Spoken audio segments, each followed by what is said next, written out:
थांबा जरा. काल रात्री तुम्हालाही असं काही स्वप्न पडलं का? ज्यात स्वामी अचानक तुमच्या समोर उभे होते? कारण असं स्वप्न योगायोग नसतं. काल रात्री मला स्वप्नात स्वामी समर्थ दिसले. ते काही बोलत नव्हते सुरुवातीला.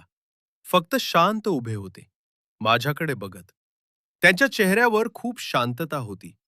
आणि डोळ्यांत माया. अशी माया की मन भरून आलं. मला असं जाणवलं जणू ते हळूच म्हणत आहेत, घाबरू नकोस, मी आहे तुझ्यासोबत.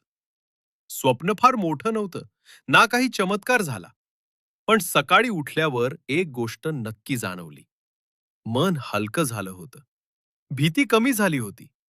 कधी-कधी स्वामी स्वप्नात येतात भविष्य सांगायला नाही, तर विश्वास द्यायला. आणि आठवण करून द्यायला, की आपण एकटे नाही. जर तुम्हालाही स्वप्नात स्वामींचं दर्शन झालं असेल, तर कमेंटमध्ये लिहा. श्री स्वामी समर्थ कदाचित. ही सुरुवात आहे तुमच्या आयुष्यातल्या नवीन अध्यायाची.